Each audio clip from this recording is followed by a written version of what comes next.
ओम नमो भगवते वासुदेवाय। ओम नमो भगवते वासुदेवाय। ओम नमो भगवते वासुदेवाय। ओम नमो भगवते वासुदेवाय। ओम नमो भगवते वासुदेवाय। ओम नमो भगवते वासुदेवाय। ओम नमो भगवते वासुदेवाय।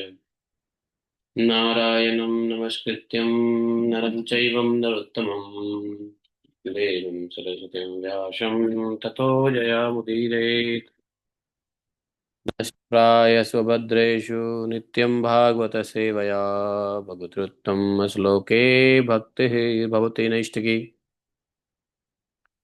ॐ जन्मान्तस्य तन्वयादितरतः चार्थे स्वभिज्ञः स्वराट् तेने ब्रह्मृद्यादिकवये मुह्यन्ति यत् सूर्यः तेजो वारिमृदां यथा विनिमयो यतति सर्गो अमृषां दाम्नाय सदा निरस्तकुहकं सत्यं परमं धीमहि धर्मः प्रोजितकैत्वत्र परमो निमत्सराणां सतां वेद्यं मातृवस्तु शिवदं तापत्रयोन्मूलनं श्रीमद्भागवत महामुनिकृते किं वा परमेश्वरः सद्यो हृदयवदत्तकृतभिः शुश्रूषिततत्क्षणात् निगमकल्पतरोर्गलितं फलं सुखमुखादद्रवितसंयुतं पिबत भागवतं रसमालयं मुहुरहो रसिका भुवि भावुकाः।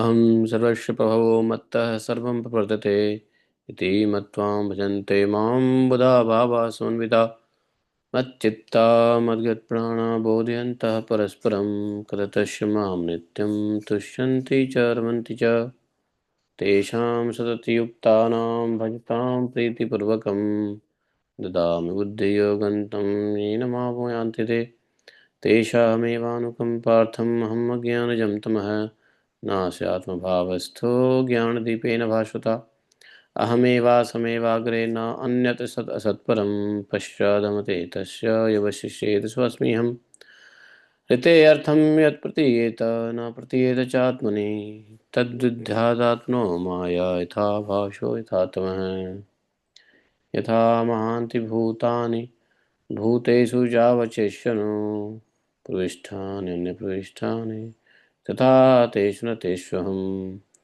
एतावदेव जिज्ञासं तत्त्वजिज्ञासुनात्मना अन्यव्यतिरेकाभ्यां यत्स्यात् सर्वत्र सर्वदा हरे कृष्ण कृष्ण कृष्ण हरे हरे हरे राम हरे राम राम राम हरे हरे।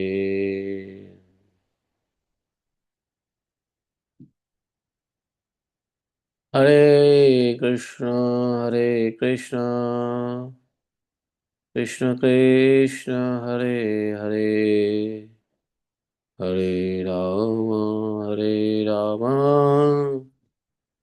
राम राम हरे हरे।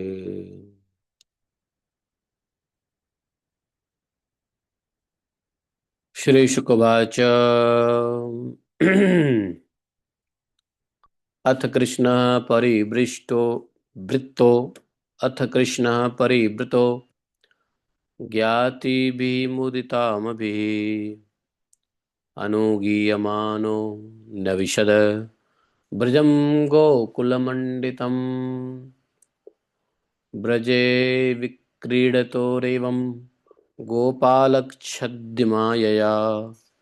ग्रीष्मो नाम तुरभवत् अतिप्रयागशिरीर्णां स च वृन्दावनगुणैः वसन्तैव लक्षितः शश वसन्तैव लक्षितः यत्रास्ते भगवान् साक्षाद् रामेण सह केशवः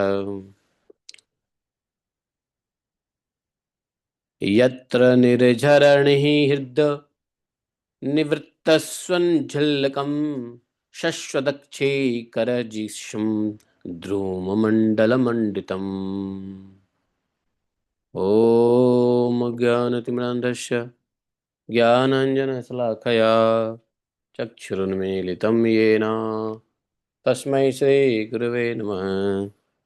श्रीचैतन्यमनोभीष्टं स्थापितं येन भूतले स्वयं रूप कदा मह्यं ददाति स्वपदान्तिकम्। वन्देऽहं श्रीगुरो श्रीपदकमलं श्रीगुरून् वैष्णवांश्च श्रीरूपं साग्रजातं सहगणरघुनाथान्वितं तं श्रीवं साद्वैतं सावधूतं परिजनसहितं श्रीकृष्णचैतन्यदेवं श्रीराधा कृष्णपादान् सहगणललिता श्रीविशाखान्वितांश्च। हे कृष्ण करुणा सिन्धो दीनबन्धो जगत्पते गोपेश गोपिकान्तं राधाकान्तं नमस्तुते। तप्तकाञ्चन गौराङ्गी राधे वृन्दावनेश्वरी ब्रजमानुकृते देवी प्रणमामि हरिप्रिये। वाञ्छाकल्पतरुभ्यश्च कृपा सिन्धुभैव च पतितानां पावनेभ्यो वैष्णवेभ्यो नमो नमः।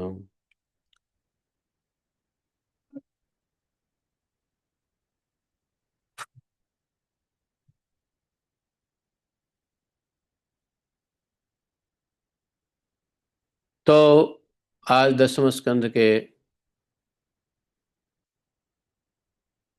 18वां अध्याय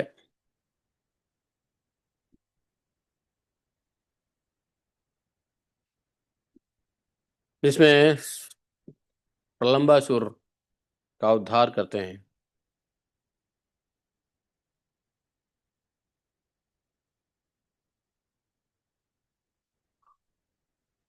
कल दावानल से भगवान ने सभी ब्रजवासियों की रक्षा की।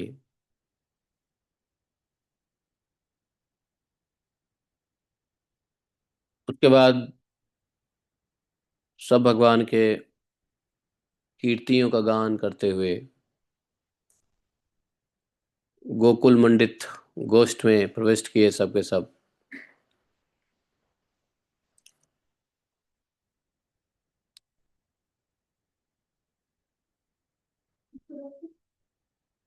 हम्म। और इधर योग माया ने ग्वालक का वेश बनाकर राम और श्याम, बलराम और कृष्ण के रूप में ब्रज में क्रीड़ा कर रहे थे। गर्मी का समय था। गर्मी के समय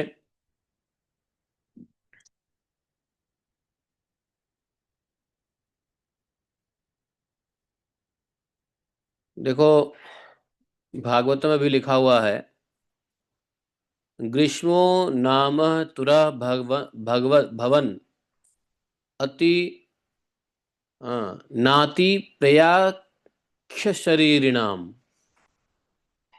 नाति प्रिय शरीरिणाम मतलब शरीरधारियों के लिए यह ऋतु अधिक प्रिय नहीं है। अधिक क्या, प्रिय है ही नहीं।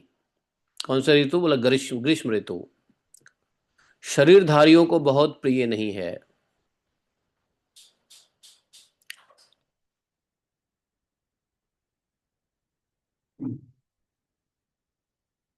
ठंडी तो फिर भी ठीक है,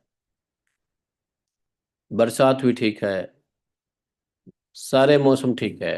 बट ग्रीष्म ऋतु जब आता है, 2 महीने की ग्रीष्म ग्रीष्म ऋतु, वो शरीरधारियों के लिए प्रिय नहीं है।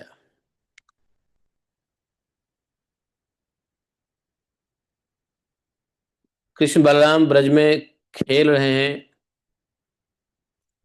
लेकिन ये कृष्ण बलराम योग माया से ग्वाले का भेष बनाकर, स्वयं भगवान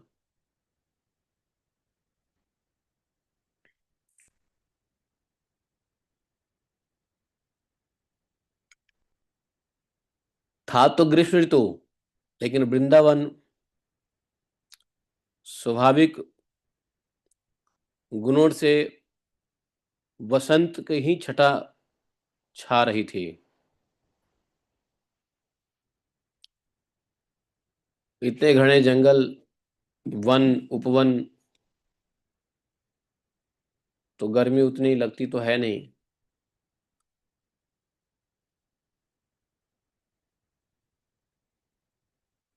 फिर भी घास हरी हरी थी। नदी, तालाब, झरने, इनसे, इनकी लहरों से वायु स्पर्श करके ठंडी ठंडी हवा भी चल रही थी, शीतल हवा। गर्म ग्रीष्म ऋतु होने के बावजूद भी, ग्रीष्म ऋतु होने के बावजूद भी नदियों में जल भरा हुआ था। ग्रीष्म ऋतु का प्रभाव वृंदावन पर नहीं पड़ता था। वृंदावन में भगवान के समय में गर्मियों का क्लेश नहीं झेलना पड़ता था लोगों को, ब्रजवासियों को। गर्मी का क्लेश भगवान के समय में नहीं झेलना पड़ता था। आजकल वृंदावन में ही ज्यादा गर्मी होती है। भगवान के चले जाने के बाद वृंदावन में जैसे गर्मी के दिन में आग की लो चल रहा हो, लेकिन भगवान के समय ऐसा नहीं था। नदियों में पानी भरा रहता, झरनों, तालाब, कुआं, बावरियां, ये सब जल से लबालब भरे हुए। और हवा चलते तो उनसे टकरा करके, उनके स्पर्श से ठंडी ठंडी हवा चलती। ग्रीष्म में घास सूख जाते हैं, लेकिन यहाँ पे घास हरे भरे हैं। पेड़ भी ग्रीष्म ऋतु में सूख जाते हैं, पत्ते झड़ जाते हैं, सूख जाते हैं। लेकिन यहाँ पर वृंदावन में सभी प्रकार के पेड़ फलों से लदे हुए हैं।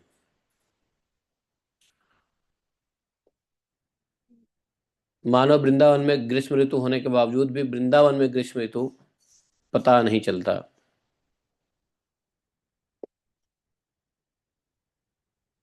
ऋतुएं क्या कर लेगी? ये ऋतुएं तो काल के एजेंट हैं, अकाल के भी महाकाल भगवान स्वयं मौजूद हैं। तो ऋतु अपना प्रकोप कितना दिखाएगी बताओ।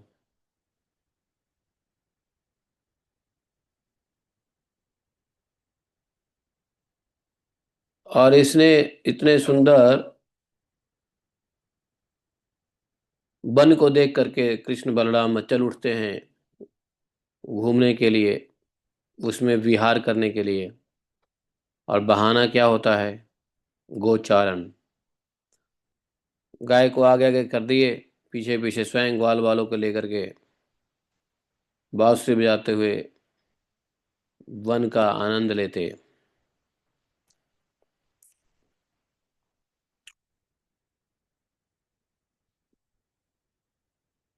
फिर से जो नित्य खेल के नियम हैं, कूदते फांदते, कुश्ती लड़ते, भांति भांति प्रकार के वेशभूषा बनाते, जंगल वन के पेड़ पत्त फूलों से ही सब खुद को सजा लेते, भगवान को भी सजा देते। कोई नट जैसा नाटक करता है, एक दूसरे को चिढ़ाता, तो कोई एक दूसरे को हाथ पकड़ करके चाक की तरह चक्कर काटते, घुमड़ी करते, परेता खेलते। कभी एक दूसरे को कूदते फांदते, किसी को धकेलते, रस्साकसी करते, ताल फिट पीटते। अब जानते ही हो ना, ग्वाल बाल हैं ये लोग। इतने सिद्ध महात्मा पढ़े लिखे हैं कि पढ़ने लिखने की तो जरूरत है ही नहीं इन लोगों को। हम्म। गैया चढ़ाना है, बस एक ही काम है, गैया चढ़ाना है। इतने महान महान विद्वान सिद्ध महात्मा लोग ग्वाल बाल बन के आए, उनको पढ़ने की क्या जरूरत है? पढ़ाई लिखाई को किस खेत की मूली होती है किसी को पता ही नहीं है। आज के लोगों को, बच्चों को टेंशन होता है, बच्चों को पढ़ाना है, बच्चे नहीं पढ़ेगा तो मार के पढ़ाओ या कैसे भी पढ़ाओ, बच्चों को पढ़ाना है। बच्चों को भी रहता है कि पढ़ना है। उस समय कुछ पढ़ाई वढ़ाई की कोई जरूरत नहीं है। अभी भगवान के साथ में क्या पढ़ाई लिखाई की जरूरत नहीं। सब मौज मस्ती करना है, खूब गाय की सेवा करनी है, खूब घूमना है ब्रज वृंदावन में, और फिर सुबह जाके शाम को लौटना, खा पी के सो जाना, फिर सुबह उठते ही यहाँ वन में चले जाना। वन में बार बार जाने की बात क्यों आती है? क्योंकि वन जो है सत्वगुण के अंतर्गत आता है। वन जो है सत्वगुण के अंदर आता है, और ग्रामीण बस्तियां रजोगुण में है, और शहर तो खैर तमोगुण होता ही है। तो रजोगुण को सत्वगुण में जाना चाहिए या तमोगुण में जाना चाहिए? तो इसलिए वन को जाते हैं। गांव से सुबह उठे, हाथ मुंह धोया नहीं कि चल दिए गाय खोल के वन में। वन में जा करके खेलने कूदने का आनंद ही अलग है।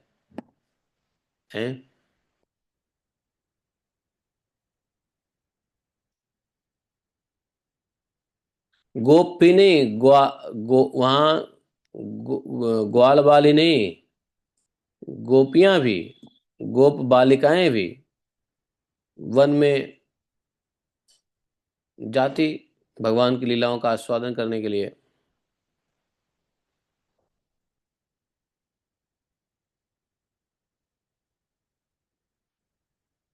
भगवान जब तक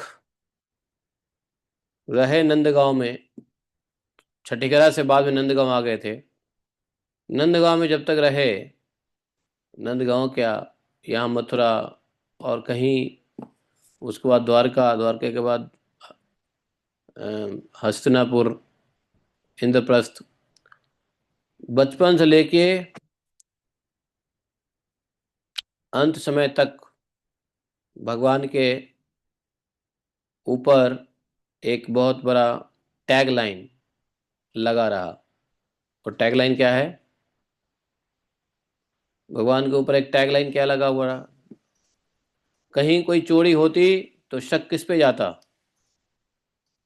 नंद के नंद, नंद के नंद का काम होगा ये। ये बड़े फेमस चोर के रूप में थे, वही चुराता है। बताओ।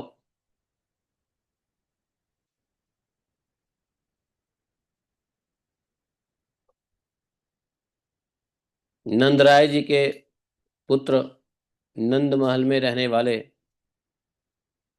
जिसके बारे में गर्गाचार्य ने कह दिया ये तो नारायण के समान ही होगा, नारायण ही है, भगवान को इज्जत से रहना चाहिए, नहीं। लेकिन भगवान बड़े फेमस हैं चोर। सखियों की अंगूठी गायब हो गई, चूड़ामणि गायब हो गया तो नंद के नंद ही ले गया होगा। माखन गायब हो गया तो नंद के नंद ही ले गया होगा। कहीं कोई शरारत हुई होगी तो भगवान का ही नाम आ जावे। अब एक चोर तो बदनाम हो जाता है ना। अगर किसी और ने भी चोरी किया हो तो उसी चोर के ऊपर शक जाता है, नहीं। घर में अपने बालक भी अगर कुछ सामान इधर उधर कर देते हो तो शक जाता है कहीं नंद के नंदन तो नहीं आया था।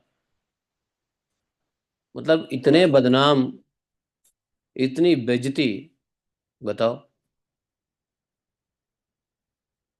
भगवान ने राम अवतार में देख लिया था कि मैं बहुत साधु की तरह रहा, साधु शिरोमणि बन के रहा, भले आदमी, सदाचार की तो प्रकाष्ठा थी भगवान राम के अंदर में। जितने मर्यादित भगवान राम रहे, तो मर्यादा में रहने से क्या आनंद आता है, और मर्यादाओं को तोड़ के रहने में क्या आनंद आता है। दोनों आनंद भगवान ने लीला रूप में लिया है। तो मर्यादा पुरुषोत्तम राम के रूप में भगवान ने आनंद लिया है कि कैसे आप जो है एक पितृभक्त होते हैं, प्रजा भक्त होते हैं, किस प्रकार से एक पति व्रत धारण करते हैं, अनुचित बोलना नहीं, अधिक बोलना नहीं, अपने चाल डाल से हमेशा शांत चित्त बनाए रखना।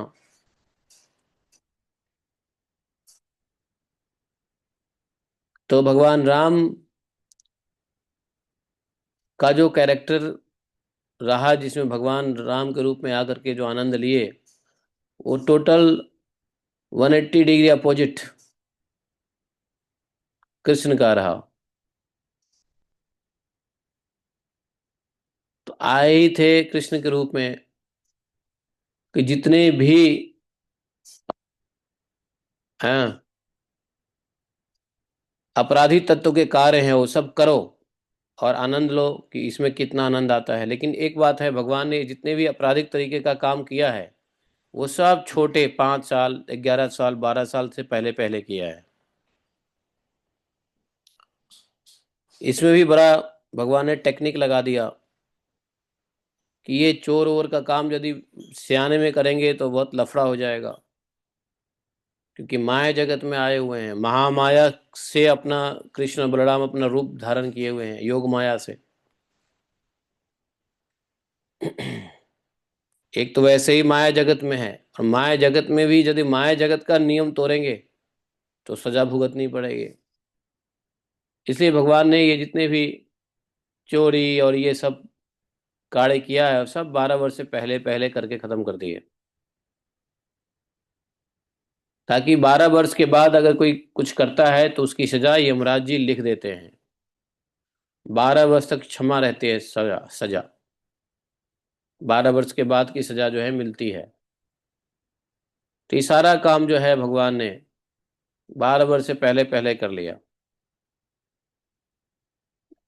12 वर्ष के बाद तो आ गए थे मथुरा में, कंस को एक वीर की तरह लड़ाई में कंस को खत्म कर दिया। उसमें कोई पाप नहीं, वो तो क्षत्रिय धर्म है। बाकी जो कुछ भी समाज के अंदर निंदित कार्य है, चोरी, वस्त्र हरण, ये वो फलाना ढिमकाना,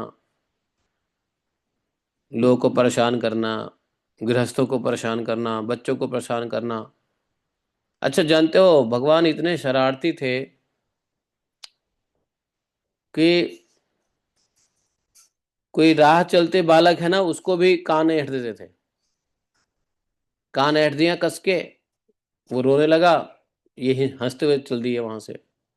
इसमें बताओ क्या आनंद है, लेकिन ले रहे हैं आनंद। राम अवतार में बहुत देख लिया भगवान ने कि मैं कितना साधु था, लोगों ने मुझे जंगल में भेज दिया है। जंगल में तब भी गए, अब साधु नहीं बनेंगे, अब चंचल चपल बनना पड़ेगा।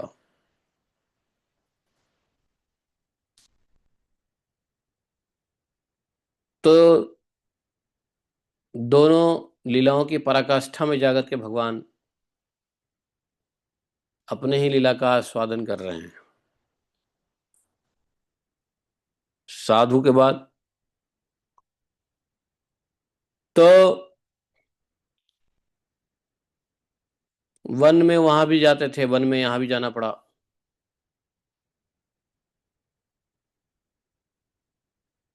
वहां 14 साल तक वन में गए, यहाँ 12 साल तक वन में जाते ही रहे, नहीं गैया को चराने के लिए।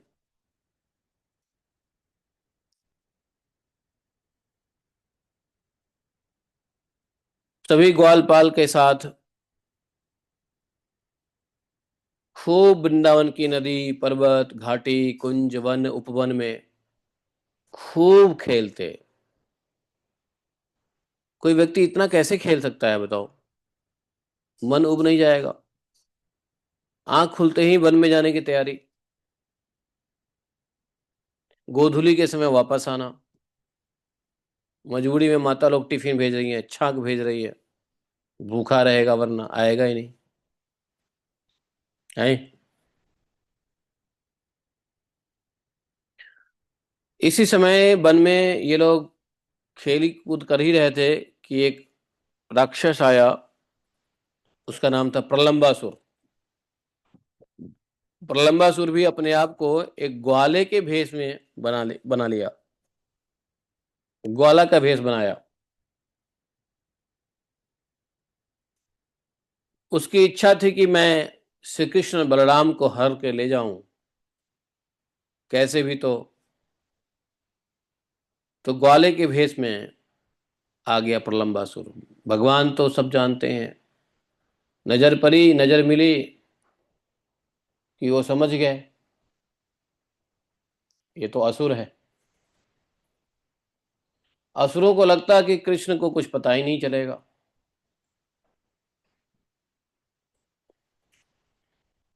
असुरों को थोड़ी ना मालूम है कि ये परमेश्वर ही हैं।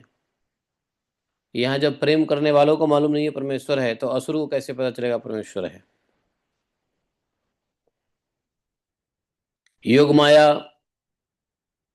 महामाया दोनों तरफ काम कर रही है,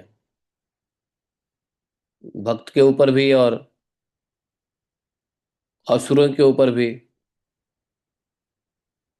जिस योग माया के सहायता से भगवान ने अपना रूप बदल करके बाल लीला कर रहे हैं, नर लीला कर रहे हैं।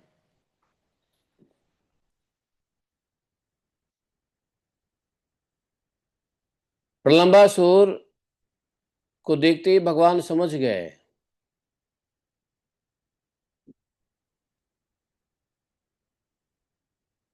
मन ही मन सोच रहे कि अच्छा, ये जो प्रलंबासुर था वो ग्वाला का रूप धारण करके ये मित्रता का प्रस्ताव लेके आया। कृष्ण बलराम से मित्रता कर लेंगे। मित्रता मित्रता में क्या होता है, विश्वास हो जाता है। विश्वास के बाद क्या होगा, कृष्ण बलराम को उठा के ले जाएंगे, ये हमारे साथ आ जाएंगे, इनको पता भी नहीं चलेगा।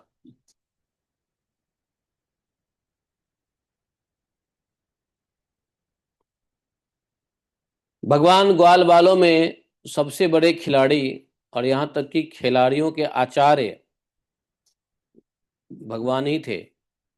खिलाड़ियों के आचार्य थे श्री कृष्ण, खिलाड़ी आचार्य। उन्होंने तो एक बचपन में ही, अभी तो चलो 6-7 साल की अवस्था हो गई है, लेकिन बचपन में ही उन्होंने एक चौर मंडल का निर्माण कर लिया था।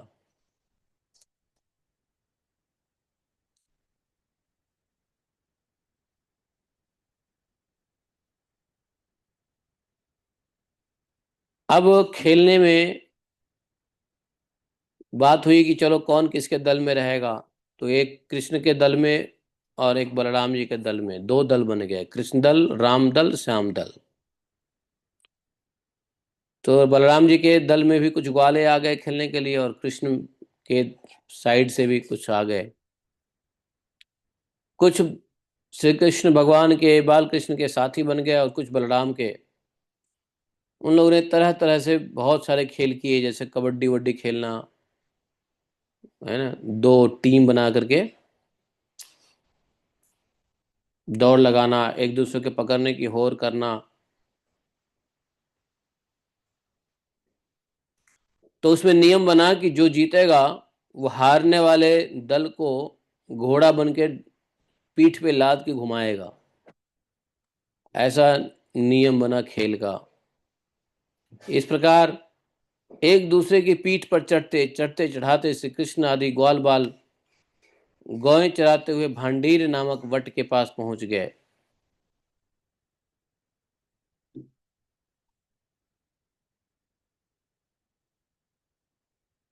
तो इधर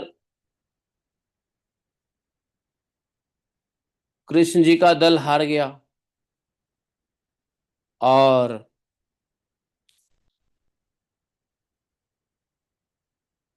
बलराम जी का दल जो था, जिसमें सुदामा था, वृषभ आदि ग्वाल बालों ने खेल में बाजी मार ली। तो भगवान कृष्ण ने उनको अपने पीठ पर चढ़ाकर ढोने लगे। जो भगवान बाल कृष्ण के दल में जितने बच्चे थे, उन्होंने बलराम जी के दल वाले बच्चों को पीठ पे भार ढोने लगा, चढ़ा करके घोड़ा बनना पड़ा।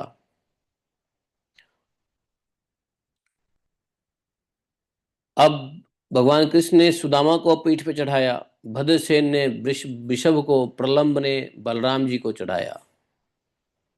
अब तो यही प्रलंब है जो कृष्ण से मित्रता कर लिया था। भगवान ने मित्रता स्वीकार भी कर ली है। अब प्रलंब के ऊपर बैठे हुए बलराम जी। प्रलंब ने देखा श्री कृष्ण तो बड़े बलवान हैं, उन्हें मैं नहीं हरा सकूंगा। हाँ, वह उन्हीं के पक्ष में हो गया। अब बलराम जी को लेकर फुर्ती से भाग निकला पीठ पर। पीठ पर से उतारने के लिए जो स्थान नियत था उससे आगे निकल गया। उसमें खेल में नियम था ना कि यहाँ तक ही ले जाना है, ये नहीं कि पीठ पे कितना दूर नहीं, यहीं तक जाना है। बाउंड्री बना दिया था, नियम जो बनाया था। प्रलंबा सुने बलराम जी को उस बनाए हुए नियम बाउंड्री से बाहर लेके चला गया।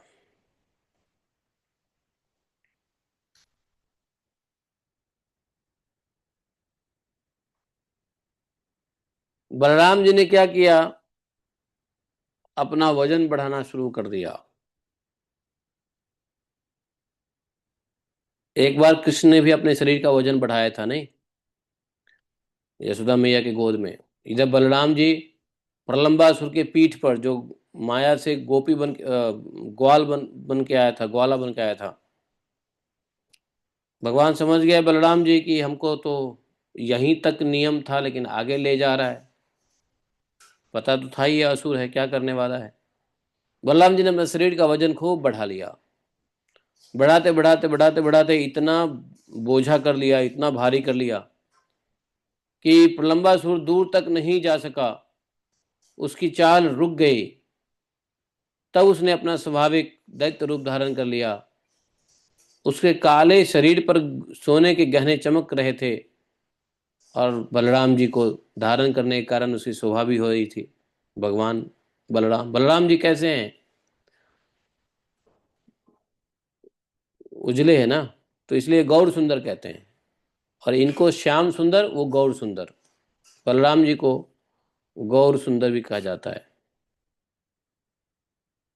तो श्याम सुंदर और गौर सुंदर। तो उसके पीठ पे चढ़े हुए हैं गौर सुंदर बलराम जी। उससे प्रलंबासुर की शोभा बढ़ रही है, जैसे मानो बिजली से युक्त काला बादल चंद्रमा को धारण किए हुए हो।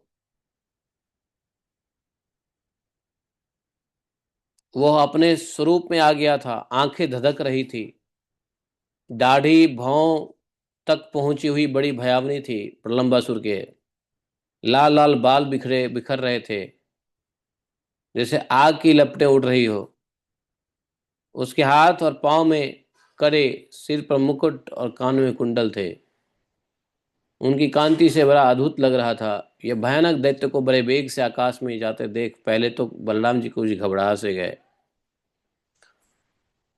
लेकिन दूसरे ही क्षण अपने स्वरूप की याद आते ही उनका भय जाता रहा। बलराम जी ने देखा कि जैसे चोर किसी का धन चुरा कर ले जाए, वैसे ही यह शत्रु मुझे चुरा कर आकाश मार्ग से लिए जा रहा है। उस समय जैसे इंद्र ने पर्वतों पर वज्र चलाया था, वैसे ही बलराम जी ने क्रोध करके उसके सिर पर एक घूसा मारा। घूसा लगना ही था कि उसका सर चकनाचूर हो गया, मुंह से खून उगलने लगे।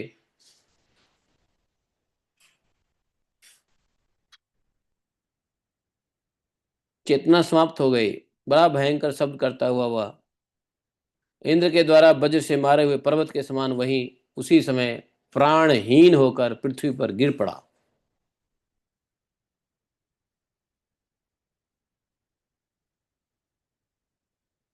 बलराम जी के बल का कोई था थोड़ी ना है। पूरे ब्रह्मांड को एक राई के दाने की तरह लिए रहते हैं बलराम जी हैं। पूरे ब्रह्मांड को एक राई के दाने जितना होता है, उतना सर के ऊपर पृथ्वी टिकी हुई है।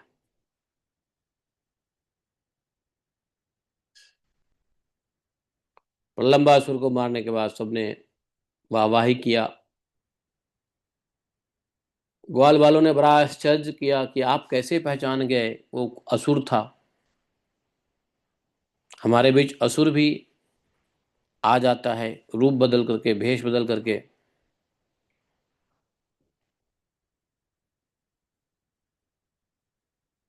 इतने हजारों बालक हैं, अगर कोई बालक किसी को नहीं पहचान रहा है तो इसके बाद ये भी होने लगा कि अरे कहीं ऐसा तो नहीं कोई असुर है। फिर बाद में बलराम जी कृष्ण जी बोलते नहीं नहीं नहीं, ये असुर नहीं है, अपने सखा है। क्योंकि डर गए थे बच्चे कि भेष बदल के असुर भी हमारे ही ग्रुप में आ जाते हैं, दल में शामिल हो जाता है। तो किसी के भी शक होता था तो बलराम जी और कृष्ण जी के पास लाते थे, बताइयो जरा, ये हमारे सखा हैं या कोई असुर असुर तो नहीं है, रूप बदल के भेष बदल के यदि कोई आ गए हों। भगवान कहते नहीं नहीं नहीं, ये हमारी सखा है, हमारे ग्रुप का आदमी है, इसका नाम ये है, इसका बाप का नाम ये है, ये फलाने गांव से है। तब उसको छोड़ दिया जाता।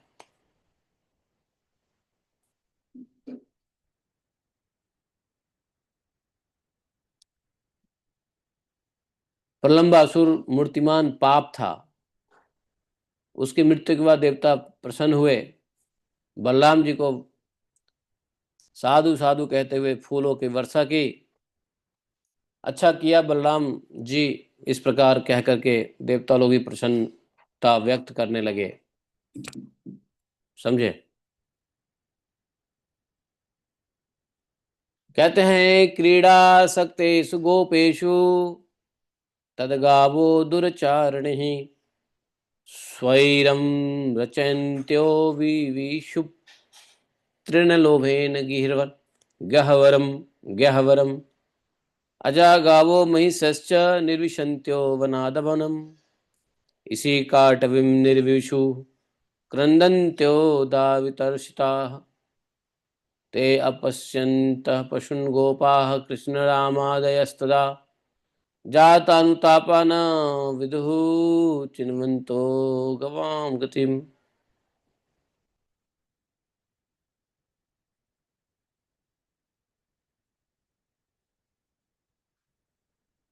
खासकर जब ग्वाल बाल खेल कूद में लगे हुए थे, तब उनकी गाय बिना रोक टोक चरती हुई काफी दूर चली गई। हरी हरी घास के लोभ से एक गहन वन में घुस गई, और उनकी बकरियां गाय भैंस एक वन से दूसरे वन में होती हुई आगे बढ़ गई। गर्मी के ताप से व्याकुल हो रहा है। वे बेसुध सी होकर अंत में डकारती हुई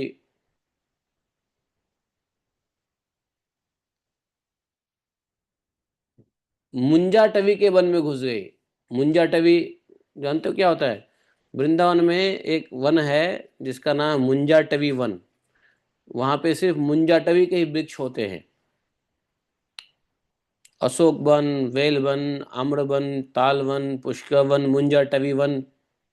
तो मुंजाटवी वन में सिर्फ मुंजा का ही पौधा, पेड़ पौधा रहता है। मुंजा किसको कहते हैं मालूम है? अरे जिससे वो फूस के मकान बनते हैं ना, तो चारों ओर दीवार लगाने में यही मुंजा टवी का ही काम आता है। जिसको क्या बोलेंगे उसको, एक लंबा लंबा सा होता है, थोड़ा सा मोटा होता है, वो दीवार लगाने के काम में आता है। तो हाँ, सरकंडा। इसको सरकंडा कहते हैं ब्रज में, बाहर पता नहीं क्या कहते हैं। तो सरकंडा का बहुत यूज है।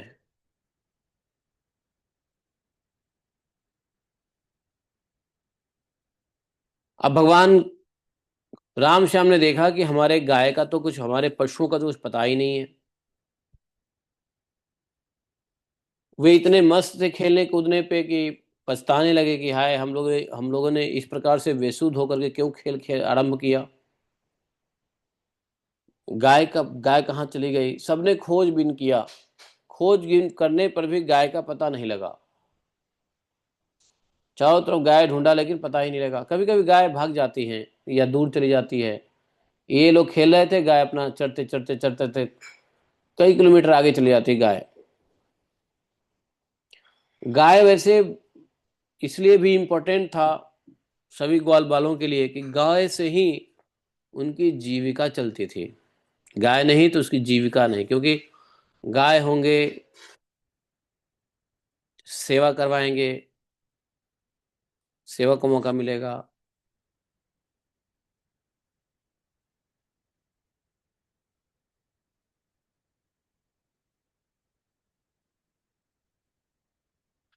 तो इसलिए गाय की जीविका, गाय ही ब्रजवासियों की जीविका का साधन था। गाय के बिना वो अपने आप को जिंदा ही नहीं समझते थे। गाय ही उनका पूंजी धन था, कार्य बल था, कार्य की दिशा।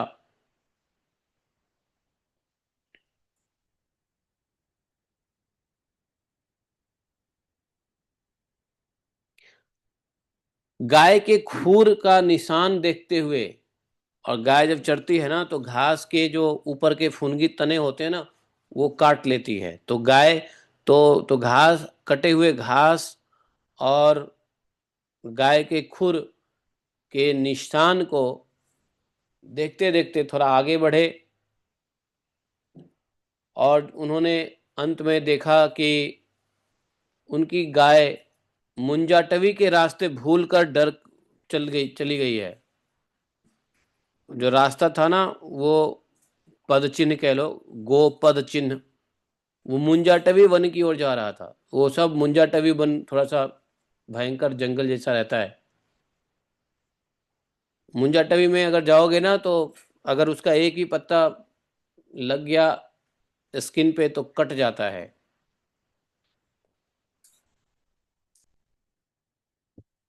बड़े शार्प होते हैं मुंजाटवी के जंगल।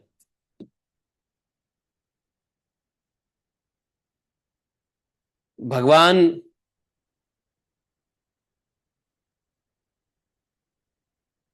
सभी ग्वाल बाल व्याकुल तो हो ही रहे थे। अब मुंजाटवी के जंगल में कैसे जाएं? गाय भी कैसे चली गई? भगवान कृष्ण ने क्या किया, सबको राहत देने के लिए अपने गंभीर वाणी से जोर से आवाज दिए, सभी गायों का नाम लेकर के आवाज दिया। सभी गायें अपने नाम की ध्वनि भगवान के मुंह से सुनकर प्रसन्न हुई, और गायों ने भगवान, जैसे भगवान ने बोला, गाय का नाम बांसुरी, मेघा, मंदाकिनी, गंगा, कल्याणी, जमुना, गौरी, सरस्वती, पार्वती, गाय का नाम था अश्वगंधा, नंदिनी, कालिंदी, ये सब गायों का नाम था। जैसे गाय का नाम लेके पुकारे, गाय भी उधर से रंभा रही है, हुंकार भर रही है। इधर गाय को पुकार ही रहे थे कि फिर से उसी जंगल में, मुंजावट में, मुंजा वन, सरकंडे का वन, सरकंडे के वन में आग लग गया। अब सरकंडे जानते हो, जलते बहुत जबरदस्त है। सरकंडे में आग लग जाए, काफी देर तक जलते रहते, जलते रहते। सरकंडे की जलावन भी होती है, सरकंडे की जहाँ झाड़ी होती है ना, उसको काट करके लोग जलावन भी करते हैं। सरकंडे की जलावन होती थी। गांव में चूल्हे में लोग सरकंडे, 8-10 सरकंडे, एक मुट्ठी सरकंडे लेके लोग रोटी वोटी बनाते हैं आज भी। सरकंडे का प्रयोग बहुत कुछ है। सरकंडे का बड़े बड़े लंबे लंबे सरकंडे को लगा करके, जैसे कुछ भूसा मिला देते हैं, गाय के गोबर मिला दिया, भूसा मिला दिया, और लंबा सा सरकंडे 2-4 डाल दिया उसमें, तो बढ़िया से कंडे बन जाते थे। गोबर और सरकंडे को मिला करके एक अच्छा सा कंडा बन जाता था, लंबा लंबा कंडा बनता था। वो जलने में बहुत अच्छा होता है सरकंडे। ऐसे अच्छे से जलने वाले सरकंडे में के वन में ही आग लग गया, समझे? लपट चारों ओर फैल गई, सभी जीवों को भस्म करने लगा। ग्वालों और गैयों ने देखा कि दावानल चारों ओर से घेर लिया है, सब भयभीत हो गए। सब भगवान कृष्ण के शरण शरण में आए। हा कृष्ण, हा कृष्ण, हा बलराम जी, महावीर कृष्ण प्यारे बलराम जी, परम बलशाली बलराम जी, प्यारे कृष्ण, तुम हमारे शरणागत हैं, हम तुम्हारे शरणागत हैं। देखो इस समय फिर से जंगल के दावानल हमको जला रही है, तुम दोनों इसे बचाओ।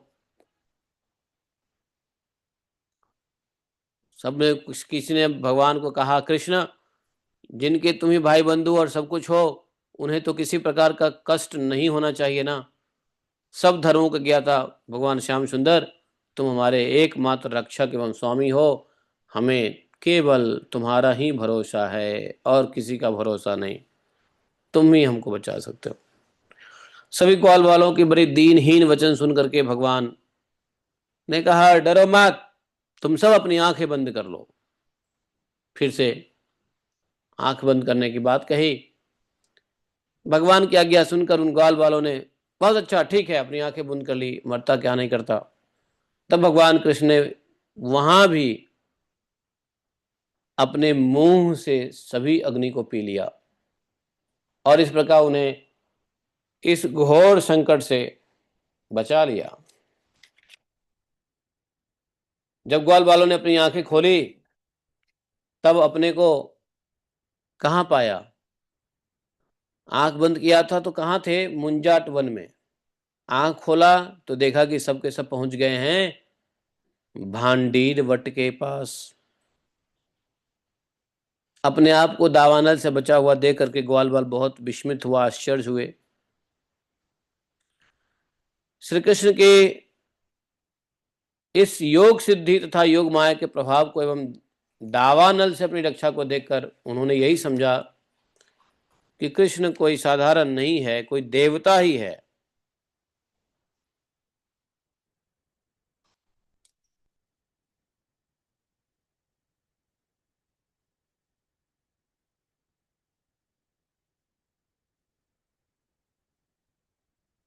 तो अभी देखो, ये भगवान ने जो अग्निपान किया, इससे पहले भी किया, लेकिन इससे पहले कब किया? रात्रि काल था, रात था ना, जब यमुना के किनारे, और यहाँ इस समय दिन, तो दिन में अग्निपान किया। पहले रात्रि में किया, अब दिन में किया। दिन हो या रात, भगवान अपने भक्तों की रक्षा करने के लिए सदैव तत्पर रहते हैं। ये नहीं देखते नहीं नहीं नहीं, रात होगा तो अग्नि पी लूंगा, नहीं।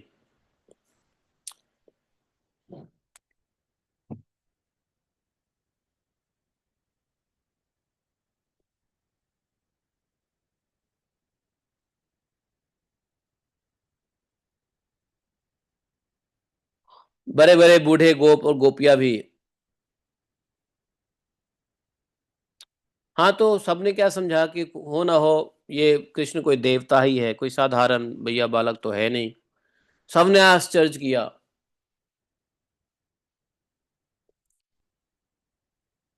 संध्या का समय होते ही बलराम जी के साथ श्री कृष्ण ने गाय लौटाई, बंसी बजाते हुए पीछे पीछे ब्रज की यात्रा की। उसी समय ग्वाल वाल उनकी स्तुति करते आ रहे थे। इधर ब्रज में गोपियों को श्री कृष्ण के बिना एक क्षण सौ सौ युग के समान ही लग रहा था। जब भगवान श्री कृष्ण लौटे, तब उनका दर्शन करके वे सब परम आनंद में मग्न हो गई गोपियां लोग। तो देखो, लीलाएं तो मान लो एक दो तीन चार पांच या 96 लीलाएं, लेकिन साल में तो 365 दिन होते हैं ना। और भगवान लगातार, ये दसम स्कंद में कितने चैप्टर हैं? 96 चैप्टर है, तो लगभग कितनी लीलाएं हैं भगवान की? भगवान की लीलाएं कोई 70-75 लीलाएं दिया हुआ है। नहीं, 70-75 लीला तो 70-75 दिन का ही है ना। लेकिन एक साल में तो 365 दिन है, तो हर दिन भगवान लीला करते थे। तो इतना डिटेल में तो लीला को कहना सुनना भी बड़ी मुश्किल है, समय नहीं है, न परीक्षित महाराज के पास, न किसी के पास। तो थोड़ी मोड़ी लीलाएं, जैसे अधिक लीला जो है वो गर्ग संहिता में लिखा हुआ है, कुछ लीलाएं गोपाल चंपू में गोस्वामी ने लिख दिया है, कुछ लीलाएं वृंदानंद वृंदावन चंपू में लिख दिया है। देखो, तो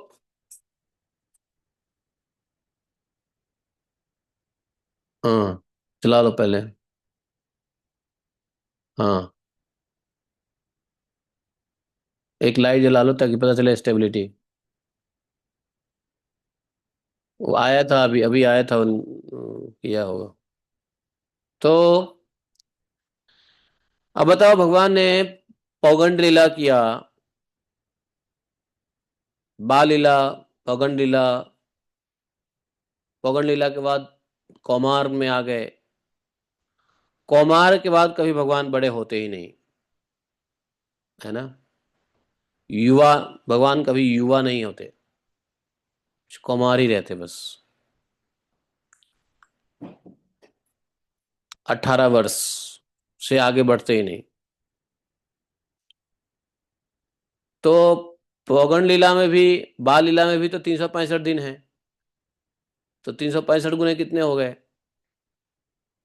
कर दो, कम से कम 12 12 साल रहे गोकुल में। तो 365 गुने 12 साल अगर करेंगे तो कितना हो जाएगा, है। 4380 दिन होते हैं। तो भगवान ने कितनी लीलाएं की होगी, अगर एक लीला भी काउंट करेंगे दिन का, तो 4380, इतना तो समय ही नहीं है परीक्षित महाराज को सुनने के लिए। और घर की लीला अलग है भगवान की, वन की लीला अलग है, गांव की लीला अलग है, गोपियों के साथ लीला अलग है, सखियों के साथ लीला अलग है, ग्वाल बालों के साथ अलग है, यशोदा मैया रोहिणी के साथ लीला अलग हो रहा है, नंद बाग, हर क्षण क्षण में तो लीला ही चल रही है। उठते लीला, खाते लीला, पीते लीला, सोते लीला, बात करते लीला चल रही है, नहीं। पूरा सुबह से शाम तक कौतूहल भरी लीलाएं चल रही है।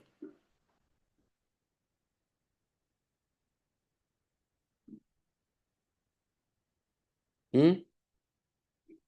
तो इतने लीला कहाँ लिखा हुआ है। तो इतने लीला पढ़ने जानने के लिए अलग अलग प्रकार के ग्रंथ पढ़ने पड़ेंगे।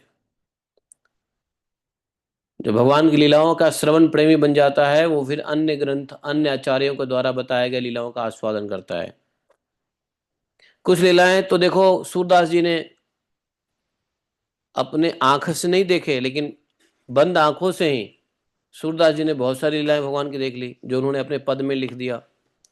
अष्टछाप में देखो, अष्टछाप में 8 जो भगवान के भक्त हुए हैं, चतुर्भुज दास, कुंभन दास, ये सब ने जो लिखा है अष्टछाप में, उसमें देखो पद, भगवान के लीलाओं का पद गायन है।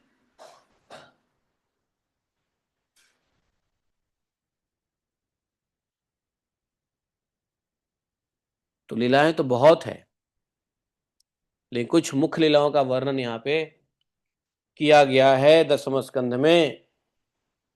और फिर कुछ लीलाएं जो है अन्य अन्य ग्रंथों में है, गर्ग संहिता, पद्म पुराण, गोपाल चंपू, सारार्थ दर्शनी, इन सब में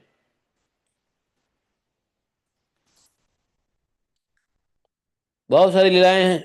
आप सुन सकते हो, जो लगे अरे ये तो लीलाएं हमने भागवतम में पढ़ी नहीं। तो भागवतम में जो लीलाएं है, जरूरी नहीं है वो लीलाएं, सभी लीलाएं भागवतम में है, तो इसलिए भागवतम मुख्य मुख्य लीला है। उसके अलावा भगवान की बहुत सारी लीलाएं लोकोक्ति में भी है, लोग गाते रहते हैं। तो ऐसा नहीं है कि ये भागवतम में नहीं है तो लीला नहीं हुआ होगा, लीला हुआ है। भगवान की लीला सिर्फ पृथ्वी पे भी नहीं होती है, भगवान की लीलाएं गोलोक धाम वैकुंठ में भी नित्य चलती रहता है, चलता रहता है। वैकुंठ में ऐश्वर्य लीला चलता है, गोलोक धाम में माधुर्य, साख्य, दास्य लीलाएं चलती रहती है। साकेत धाम में भी लीलाएं चलता रहता है। साकेत धाम राम जी का, राम जी, लक्ष्मण जी, सीता जी, हनुमान जी, दशरथ, कौशल्या, इन सब के साथ लीला वहां भी चल रहा होता है। तो इस प्रकार से ये प्रलंबसुर का वध किसने किया, बलराम जी ने किया। और बलराम जी ने किसका वध किया, धेनुका का भी वध किया भगवान ने, धेनुकासुर को भी मारा। उसके बाद वर्षा ऋतु, ग्रीष्म ऋतु, ये कहानी कब की थी, ग्रीष्म ऋतु की थी। तो ग्रीष्म ऋतु के बाद सीधा गोस्वामी आ जाते हैं वर्षा ऋतु पे। वर्षा ऋतु का वर्णन करते हैं। वर्षा ऋतु के बाद फिर शरद ऋतु, जो जिस ऋतु में हम लोग चल रहे हैं, शरद ऋतु, अभी शरद ऋतु चल रहा है। तो वर्षा ऋतु और शरद ऋतु दोनों का वर्णन, ऋतुओं का वर्णन कर रहे हैं, किस प्रकार से वर्षा ऋतु का सुहागमन हुआ है। इस ऋतुओं में किस प्रकार से सभी प्राणियों की बढ़ती हो जाती है, सभी प्राणी तृप्त होते हैं वर्षा के जल से, नए नए प्रकार के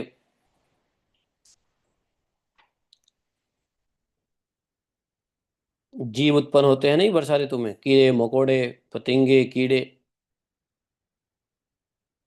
तो उसका वर्णन हुआ है, बिजली कौंधने का, बार बार बादल के गड़गड़ाहट सुनने का, श्याम घन बादल चलते रहने का वर्षा ऋतु में।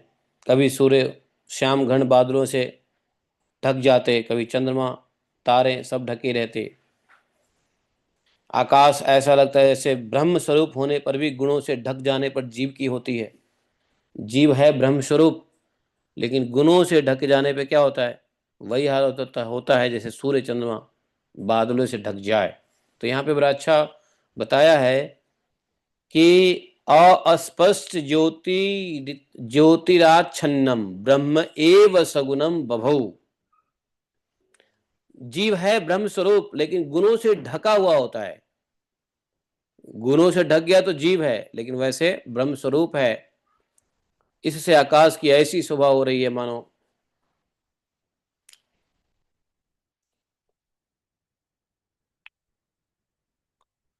सूर्य वर्षा ऋतु में 8 महीने का जल जो ग्रहण करते हैं, 8 महीना, 8 महीना सूर्य पृथ्वी से जल ग्रहण करते हैं। कहोगे 8 महीना क्यों, 4 महीना क्यों नहीं? क्योंकि शरद और हेमंत और शिशिर ठंड के दिनों में पृथ्वी से वेपराइजेशन नहीं हो सकता ना, ठंड के दिनों में सूर्य उतना नहीं लेते हैं। 4 महीना सूर्य पृथ्वी से नहीं लेते हैं जल, बाकी 8 महीना खूब तेज उग करके जल लेते हैं, और 2 महीना बारिश कर देते हैं। तो 2 महीना जो होता है ये दिसंबर जनवरी, इसमें पृथ्वी से ज़्यादा पानी सूर्य देव नहीं ले पाते हैं, और 2 महीना बरसा देते हैं। तो 8 महीना का जल जो है सूर्य नारायण। उसके बाद बरसात ऋतुओं का वर्णन में आया है आकाश में इंद्रधनुष का बार बार बनना। इंद्रधनुष क्यों बनता है? इस सूर्य को किरणों की वजह से, चमकीली किरणों की वजह से बनता है।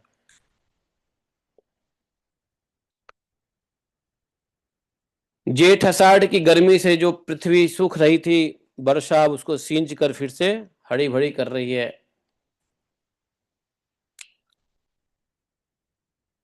तो बरसात ऋतु में एक गजब का वर्णन किया है।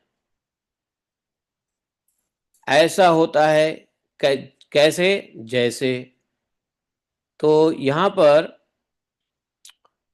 ये उपमा, बरसात ऋतु में जो भागवतम में वृंदावन का वर्णन हुआ है ऋतु का, ये उपमान्वित, उपमा गर्वित वर्णन हुआ है। उपमा, उपमा देते हैं तो वो उपमा में लर्निंग्स है, सीख होता है, सीख मिलता है। जैसे उपमा दिया चौथे श्लोक में, देखो, सांद्र नीलांबुदहि व्योम सविद्युतस्न युक्त भी यत्न भी। आकाश में नीले घने बादल घिर जाते हैं। सांद्र नीलांबुदहि व्योम, व्योम मतलब आकाश। बिजली सविद्युत अर्थात बिजली कौंधने लगती है, सविद्युत, अस्तन इतन भी, बार बार गड़गड़ाहट की आवाज सुनाई देती है। सूर्य चंद्रमा तारे ढके रहते हैं, कैसे, जैसे, ब्रह्म स्वरूप होने पर गुणों से जीव ढका हुआ रहता है। फिर बोले कि सूर्य ने राजा की तरह पृथ्वी रूप प्रजा से 8 महीने तक जल का कर ग्रहण किया था, 8 महीने तक। अब समय आने पर वे अपनी किरण करों से फिर उसे बांटने लगे। कैसे? जैसे दयालु पुरुष जब देखते हैं कि प्रजा बहुत पीड़ित हो रही है, तब वे दया परवश होकर अपने जीवन प्राण तक निछावर कर देते हैं, वैसे ही बिजली की चमक से शोभायमान घनघोर बादल तेज हवा की प्रेरणा से प्राणियों के कल्याण के लिए अपने जीवन स्वरूप जल को बरसाते हैं। देखो यहां लिखा 7वें श्लोक में, ये वर्षा ऋतु के वर्णन की जो विशेषता है वो कैसा है? तपः कृशा देव मीढ़ा आसीत वर्षी अशी मही तथैव काम्यत तपसु शस्तनु संप्राप्य तत्फलम। बोले कि जेठ अषाढ़ की गर्मी से पृथ्वी सूख गई थी, अब वर्षा से जल सींच कर फिर हरी भरी हो रही है। कैसे? जैसे सकाम भाव से तपस्या करते समय पहले तो शरीर दुर्बल हो जाता है, परंतु जब उसका फल मिलता है तो हिष्ट पुष्ट हो जाता है। तो जस्ट आषाढ़ की जो गर्मी है मानो तपस्या है, तपस्या से पृथ्वी सूख जाती है, और जब तपस्या का फल आता है क्या? वर्षा। तो वर्षा होने के बाद क्या होता है? हरी भरी हो जाती है। तो कैसे? जैसे तपस्या सकाम भाव से कोई करे, तो सकाम भाव से तपस्या करते समय भी शरीर पहले दुर्बल हो जाता है। पानी भर गया। लेकिन जब तपस्या का फल मिलता है तो फिर शरीर हिष्ट पुष्ट हो जाता है। उसके बाद बोला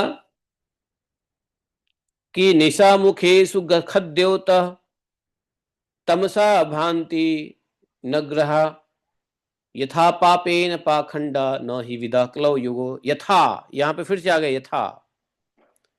बोले कि इस वर्षा के शाम में बादलों से घना अंधेरा छा जाने पर ग्रह और तारों का प्रकाश नहीं दिखाई पड़ता, परंतु जुगनू चमकने लगते हैं। कैसे? जैसे कलयुग में पाप की प्रबलता हो जाने से पाखंड मतों का प्रचार हो जाता है और वैदिक संप्रदाय लुप्त हो जाता है। देखो ऐसे। तो ये वर्षा ऋतु का जो वर्णन है, लोग सोचेगा ये वर्षा ऋतु के वर्णन में क्या रखा है, क्या हमें सीखना मिलेगा, लेकिन यहाँ सीखने को क्या मिल रहा है देख लो। है इसलिए इन ऋतुओं शास्त्रों में इनका प्राकृतिक वर्णन होता है कुछ उपमा के लिए। उपमा को अंग्रेजी में क्या कहेंगे? उपमा को क्या बोलेंगे अंग्रेजी में? उपमा देने के लिए है क्रोनोलॉजी। क्रोनोलॉजी है ना। उपमा मतलब क्रोनोलॉजी हुआ ना। तो ये क्रोनोलॉजिकल स्टडी है। ये ऋतुओं का जो अध्ययन है भागवतम के 10वें स्कंद में, वर्षा ऋतु, ग्रीष्म ऋतु, शरद ऋतु, वसंत ऋतु, तो ये ऋतुओं का वर्णन का तात्पर्य है क्रोनोलॉजी। जो प्रकृति प्रकृति जगत में जो चलता है वो एग्जैक्टली ये क्रॉनिकल है। तो क्रॉनिकल क्या है? जैसे कलयुग में पाप बढ़ता है तो पाखंड मत का प्रचार होता है, और वास्तव में जो वैदिक धर्म है वो लुप्त हो जाता है। कैसे? जैसे वर्षा के सायंकाल में बादल घने होते हैं, अंधेरा छा जाता है। कैसे? जैसे ग्रह और तारों का प्रकाश तो दिखाई नहीं पड़ता, आकाश में टिमटिमाते हुए तारे दिखाई देते हैं? नहीं दिखाई। बरसात में तो तारे पता नहीं कहां चले जाते हैं, छुप जाते हैं, दिखाई नहीं देता बरसात में।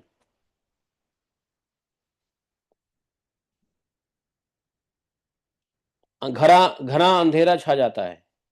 बरसात के दिनों में यदि चांदनी चांदनी रोशनी भी हो, पूर्णिमा भी हो, तो बादलों से चांद ढका हुआ रहता है, पता ही नहीं चलता है बरसात के दिनों में कि चंद्रमा उगे भी या नहीं हुए हैं। अमावस्या और चंद्रमा, पूर्णिमा और अमावस्या एक जैसी दिखती है बरसात के दिनों में। तो अमावस्या में तो चंद्रमा है ही नहीं, लेकिन पूर्णिमा में भी चंद्रमा दिखती नहीं है बादल की वजह से। उसी प्रकार से कैसे, जैसे कलयुग में पाखंड प्रबल हो जाता है और वैदिक धर्म का लोप हो जाता है। अब यहां पर बोले श्रुत्वा पर्जन्य निधनम मंडुका व्यसृजन गिरह। ये मंडुका क्या बोलते हैं? मंडुका बोलते हैं, किसको बोलते हैं मंडुका? मंडुका बोलते हैं मेढक को। श्रुत्वा पर्जन्य, बारिश की आहट सुनते ही मेढक जो पहले चुपचाप रहता है, मेढक आवाज नहीं करेगा, लेकिन जैसे ही वर्ष पर्जन्य, पर्जन्य निधनम, नीनदम, नद नद नाद, नाद मतलब आवाज। तो बरसात की आवाज कैसे होती है? जब मेघ ढन ढन ढन ढन करता है, नहीं, बादल की गर्राहट, गर्जन सुन करके मेढक क्या करता है? चुप रहने वाला मेढक बादल की ढनढनाहन सुन करके वो टरर टरर करने लग जाता है, बोलने लग जाता है। बादलों की गरज सुनकर टरटर मेढक करने लग जाता है। बस सृजन ग्रह, कैसे? जैसे तुष्णिम छाया नगा प्राग यद्वद ब्रह्मणा नियत नियमात्मये। बोले कैसे? जैसे नित्य नियम से निवृत्त होने पर गुरु के आदेश के अनुसार ब्रह्मचारी लोग वेद पाठ करने लगते हैं, सब शांति रहती है। नित्य नियम करने के बाद गुरु जी कहते हैं चलो अब वेद मंत्र पढ़ो। ओम गणानाम गणपतये गणस्वे हवहि गणं। सारे बच्चे लोग जो है ना, गुरुकुल में क्या होता है, इतने आवाज करने लग जाते हैं। तो वो मेढक को बताया कि इसी प्रकार से जब गुरु जी कहते हैं चलो अब पाठ खत्म हो गया, अब पाठ खत्म हो गया तो शांति है आश्रम में, कोई किसी से बात भी नहीं कर रहा है, आवाज भी नहीं निकलती है। गुरु जी आदेश देते हैं अब बोलो, तो फिर सब जोर जोर से बोलने लग जाते हैं। तो बोला कि ऐसे ही मेढक शांत रहते हैं, लेकिन जब बादल गरजते हैं तो मेढक टरर टरर करके ठीक वैसे ही आवाज करते हैं, जैसे गुरु जी के आदेश पे ब्रह्मचारी लोग वेद का पाठ करने लगते हैं अथवा अन्य समय में शांत चुपचाप अपना कार्य करते हैं, गुरु की सेवा, आश्रम की सेवा करते हैं। तो देखो छोटी छोटी नदियां जेठ आषाढ़ में क्या होती है? सूख जाती है। नदियां ये सब क्या होता है? जेठ आषाढ़ में, गर्मी के दिनों में क्या होता है? सब सूख जाता है ना, नदियां सब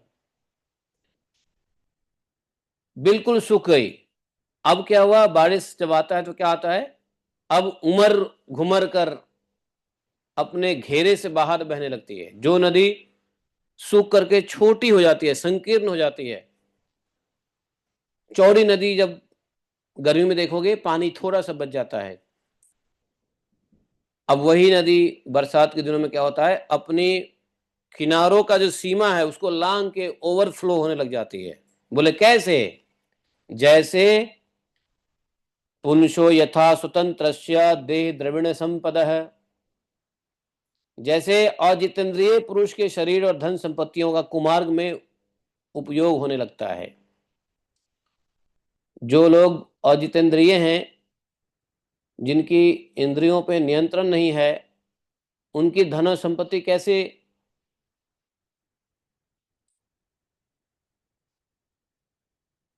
व्यय होने लग जाता है, फालतू का व्यय होता है।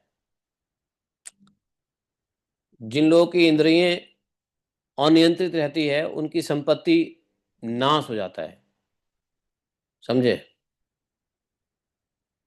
वो अपने संपत्ति के जो उचित उपयोग है, उस उचित उपयोग की जो सीमा है, उस सीमा को लांघ करके धन संपत्ति का व्यय होने लग जाता है। जितेंद्र, इसलिए अजितेंद्रिय पुरुष के लिए पुंसो यथा स्वतंत्रस्य देह द्रविण संपद है। तो ये इसको बोलते हैं उपमा। शास्त्रों में प्रकृति का वर्णन जो है वो ज्ञान देने के लिए इसी तरीके से हुआ है। दसम स्कंद में खासकर इसका जगह मिला है। हर ऋतुओं का वर्णन करते हैं। देखोगे बड़ा लंबा चैप्टर है, और सब में रहेगा यथा यथा यथा। यथा हरि निवेशया, यथा कामाक्तम गुणगुण यथा। तो व्यसनै यथा अधोक्षज चेतसः, यथा यथा जैसे जैसे, कैसे जैसे। बोले नए बरसाती जल के सेवन से जो जल में रहने वाले जीव हैं जलचर, और पृथ्वी पे रहने वाले जीव है थलचर। तो जलचर और थलचर नए बरसात की जल सेवन करने से ये लोग संतुष्ट और सुंदरता बढ़ जाती है। जलचर थलचर प्राणियों की सुंदरता बढ़ जाती है नए बरसात की जल पीने से। कैसे? बोले जैसे भगवान की सेवा करने से बाहर और भीतर दोनों से, दोनों ही रूप सुघर हो जाता है। भगवान की सेवा करने से अंदर से भी आप सुघर हो जाओगे, बाहर से भी सुघर हो जाओगे। सुघर मतलब क्या? सुंदर। भगवत सेवा में, समझे? संसार की सेवा में क्या होता है? या तो अंदर से सुंदर रहोगे या बाहर से सुंदर रहोगे। आप दोनों तरह से सुंदर नहीं रह सकते। बाहर से सुंदर दिखोगे तो अंदर से सुंदर नहीं रहोगे। संसार की सेवा में ऐसा होता है। भगवान की सेवा में अंदर बाहर दोनों से संतुष्टि, सुंदर सुघर। तो जैसे जल में या थल में, तो जल में मतलब अंदर, और थल स्थल में मतलब बाहर। अब बोले कि देखो मूसलाधार वर्षा की चोट खाते रहने पर भी पर्वतों को कोई कष्ट नहीं होती है। बरसात ऋतु होती है, बरसात ऋतु में जितने भी पर्वत होते हैं सब मोटे मोटे बरसात की जो बूंदे, मोटी मोटी बूंदे गिरती हैं उससे चोट लगता है, लेकिन गिरिवर लोगों को अर्थात पर्वत लोगों को उससे कोई फर्क नहीं पड़ता। कैसे? जैसे दुखों की भरमार होने पर भी उन पुरुषों को किसी प्रकार की व्यथा नहीं होती है जिन्होंने अपने चित्त को भगवान में अर्पित कर दिया है। जिन्होंने अपना चित्त भगवान को समर्पित कर दिया है, उनके ऊपर दुखों की कितनी भी पहाड़ क्यों न गिर जाए, उनको कोई कष्ट नहीं होता। वैसे ही बरसात के मोटे मोटे दानों से, यहां तक कि बर्फ भी गिरता है, नहीं, वर्षा ऋतु में बर्फ भी गिरता है, लेकिन पर्वत को कोई फर्क नहीं पड़ता। कैसे? जैसे अभिभूयमाना व्यसन, नहीं, कौन सा श्लोक था? जैसे 15 श्लोक में, हाँ, अभिभूयमाना व्यसनैः यथा अधोक्षज चेतसः। अधोक्षज, अधोक्षज किसको कहा है? भगवान। भगवान है अधोक्षज। तो अधोक्षज भगवान के अंदर में जिसकी चेतना होती है, उसके अंदर क्या होता है?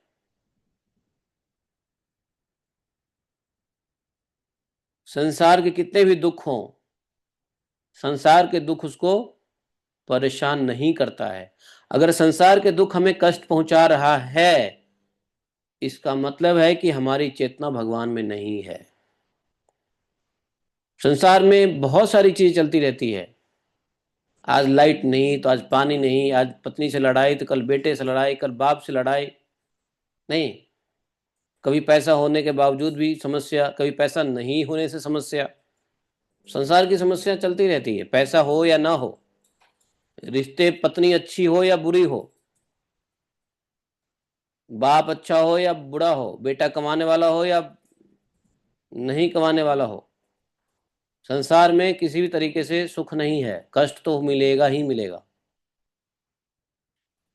कितना भी रूपा जी कह रहे थे ना कि we are trying to control the material nature, rather we are entangling more into it. वो कौन सा एक सॉन्ग है ना, हरे कृष्ण हाँ, उसके बीच में ये मैसेज डाल देता है। नहीं डालता है, सुना आप लोगों ने, नहीं सुना है? तो हम इतना जान लो कि संसार के कितना भी पैसे हो जाए आपके पास, कितना भी पैसे हो जाए, आप सोचोगे कि मैं पैसे से, हैं, बिजली नहीं आता है सोलर लगा लेता हूँ, तो सोलर में भी कुछ समस्या आ जाएगी। क्या करोगे? हैं, तो समस्या खत्म नहीं होगा। ये बात आज सुबह मुझे रियलाइज हुआ। मैं इसलिए बोल रहा हूं कि आज ही सुबह रियलाइज हुआ। 2 दिन से बिजली नहीं, कल बिजली नहीं थी सुबह से ही, कल रात में भी बिजली नहीं थी। और बिजली थी तो कैसे, वोल्टेज अप एंड डाउन, उसकी वजह से इलेक्ट्रिक डिवाइसेस खराब हो सकते हैं। सुबह 3 बजे उठते ही भगवान का नाम लेना चाहिए, मैंने क्या किया, बिजली वालों को फोन कर दिया। फोन करने के बाद उसको डांट लगा दिया सुबह सुबह। डांट लगाया तो बिजली वाले को क्या फर्क पड़ता है, मोटी चमड़ी है, उसको क्या फर्क पड़ता है।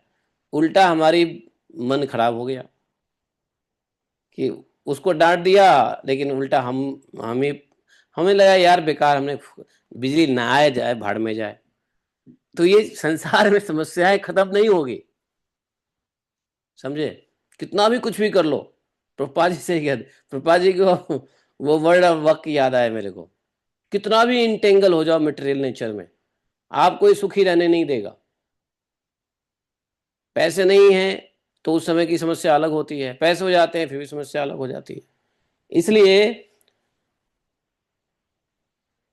फिर ये सब सोच बूझ के मैंने सबको साइड किया, चलो भाड़ में जा, हटाओ छोड़ो, अब इन लोगों से बात ही नहीं करना। क्या कंप्लेंट करे। कल बिजली के दफ्तर में जाके ऐसे ही मैंने बिजली के यहाँ अधिकारियों को इतना डांटा सुनाया, गाली भी दिया मैंने, है कि नहीं? सामने बैठा था, उसको गाली दे दिया। तो विचार आया कि ये सब बेकार की बातें हैं, सब ये सब परेशानी चलती रहेगी।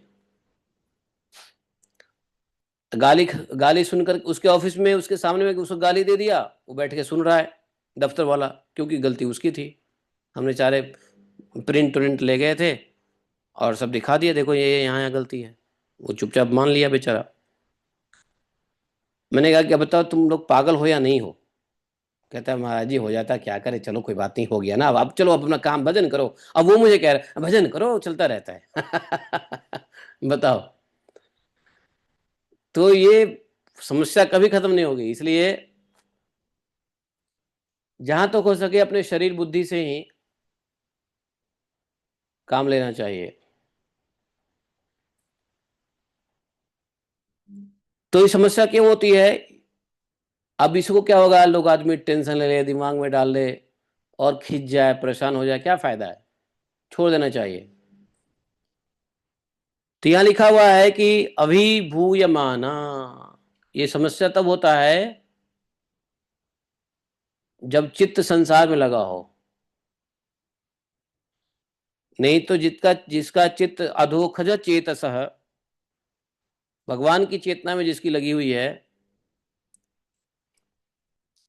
उसको किसी भी प्रकार का सांसारिक दुख, या दुख व्यसन को दुख कहा है, दुखी व्यसन है, व्यसन से ही दुख आता है। इसलिए दुख को ओवरऑल व्यसन शब्द किया है, संस्कृत में यूज किया है गोस्वामी ने। व्यसन ही यथा अधोखज चेतसः अभिभूयमाना। तो हम लोग को समझ लेना चाहिए कि यदि सांसारिक कोई कष्ट हो रहा है, या संसार से मन दुखी है, या संसार में मन खिंचा हुआ है, या मन परेशान है, बेचैन है, तो मन, चित्त जो है उसमें लगा हुआ है। यदि चित्त भगवान में लगा हुआ है तो भगवान तो प्रशांत है, तो कम से कम आपका मन तो शांत रहना चाहिए। भगवान क्या है? प्रशांत आत्मा, प्रशांत परमात्मा, नहीं?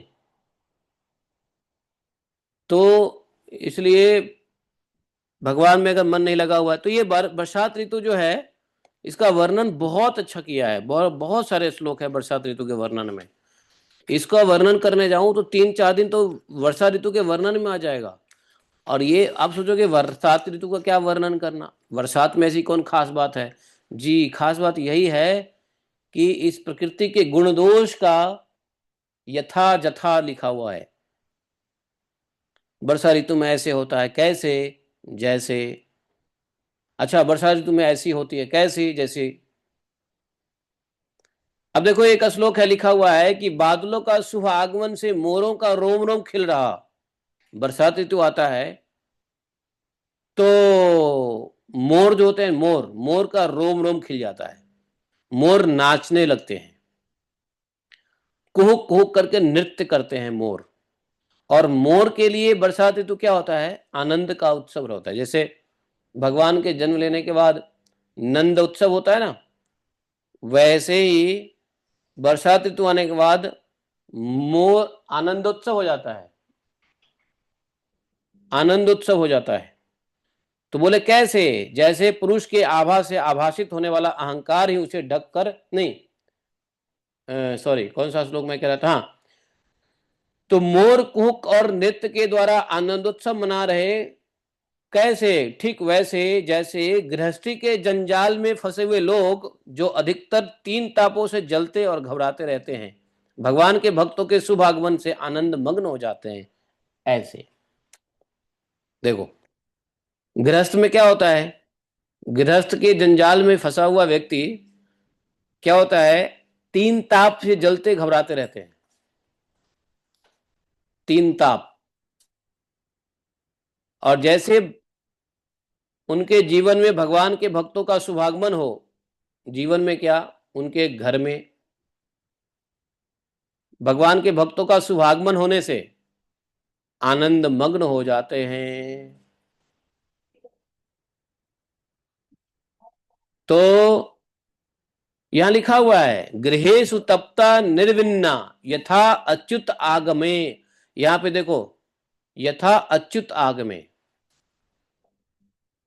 तो आगम मतलब क्या? अच्युत आगम। यहां भगवान के भक्तों के लिए बड़ा अच्छा शब्द प्रयोग किया है, अच्युत आगम। अच्युत मतलब भगवान, आगम अर्थात भगवान के भक्त। तो भगवान के भक्तों के शुभागमन से जितना आनंद मिलता है गृहस्थी को, जो तीनों ताप से जलते घबराते रहते हैं, क्योंकि भगवान आए हैं तो खुश हो जाता है, भगवान के भक्त आए हैं तो खुश हो जाते हैं, चलो आशीर्वाद मिलेगा, कृपा मिलेगा, भगवान की कुछ कथा सुनने को मिलेगा, भगवान के अच्छे प्रवचन सुनने को मिलेंगे, जीवन के कुछ समस्याओं का हल भक्त के तरफ से मिलेगा, घर में समस्याएं चल रही है उसका भी कुछ तो मार्ग प्रदर्शन, मार्ग मिलेगा ही मिलेगा।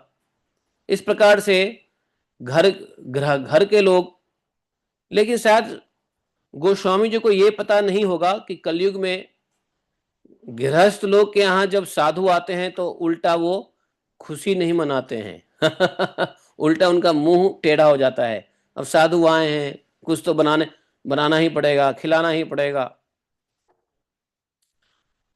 अब आजकल के साधु भी, साधु तो मतलब भगवान ना जाने कितना साधु हैं, लेकिन साधु भी आजकल आते हैं तो इसी उनके दिमाग में यही रहता है, जाएंगे बढ़िया भोजन मिलेगा और बढ़िया सा माल पानी मिलेगा, दक्षिणा मिलेगा। इसलिए कलयुग में इसलिए साधु लोग जाते हैं गृहस्थ के यहाँ, माल पानी मिलेगा, दक्षिणा मिलेगा। इसलिए गृहस्थी लोग और परेशान हो जाते हैं कि बढ़िया से खाना बनाना पड़ेगा, महिलाएं और ज्यादा कुपित हो जाती हैं। अब एक सब्जी से तो काम चलेगा नहीं साधु महात्मा को, भक्त आए हैं भगवान के तो कम से कम चार पांच वैरायटी की सब्जी तो देनी पड़ेगी। नहीं, अब उधर से किचन में रसोईया परेशान, घर के मुखिया परेशान कि कुछ दान दक्षिणा देना पड़ेगा, ऐसी पैसे की तंगी चल रही है। तो सुखदेव गोस्वामी महाराज को अगर ये पता होता ना कलयुग में ऐसा होगा, पता तो था ही, तो फिर ये उपमा नहीं देते। बल्कि आजकल तो ये लग रहा है कलयुग में लोगों को, गृहस्थ को, एक तो अगर गरीब गृहस्थ है तो उसके यहाँ भगवान के भक्त जाएंगे नहीं, क्या फायदा जाने का, अच्छा भोजन भी नहीं मिलेगा, पैसा भी नहीं मिलेगा। पहले होता था कि साधु लोग आते थे, जो दीन दुखिया गृहस्थी होती थी, वहां साधु कृपा करके आते थे, बैठते थे, घर की समस्या सुनते थे, घर की समस्या सुन करके उस समस्या के निदान के लिए घर घर के लोगों को बिठा के कीर्तन करवाते थे, प्रवचन करते थे, लोगों को ज्ञान देते थे। देखो ये तुमको समस्या लग रहा है ना, इसमें भगवान की कोई गलती नहीं है, ये तुम्हारे कर्मों की गलती है, तुम लोग भजन भक्ति मत छोड़ो। ज्ञान देते थे लोग। नहीं, आजकल गरीबों घर में कोई भगवान के भक्त जाता है क्या, बताना जरा। झुग्गी झोपड़ी में गरीब के यहाँ कोई भगवान के भक्त जाता है? नहीं जाता है। क्यों? अब प्रचार के नाम पे, कीर्तन के नाम पे, कथा कहानी के नाम पे वैसे ही भक्तों के यहाँ जाते हैं भगवान के भक्त। वैसे ही गृहस्थ में जाते हैं जहाँ रुपए पैसे और खाने को लड्डू पेड़े और बड़ा मटर पनीर मिले। सत्य बात है कि नहीं बताओ, सत्य बात है कि नहीं बताओ। कितने गृहस्थ के यहाँ साधु आते हैं यह कृपा करने के लिए कि मैं आया हूं तुम्हारे, भगवान की प्रेरणा से मैं आपके आया हूं आपके कष्ट को दूर करने के लिए। बताइए आपके क्या कष्ट हैं, आप क्यों दुखी हो, क्यों उदास हो? हम्म? नहीं जाते। तो कलयुग में सब बदल गया। नहीं, और जाते भी होंगे, ऐसा नहीं है नहीं भी जाते होंगे, लेकिन ज्यादातर तो कलयुग में उल्टा हो गया है।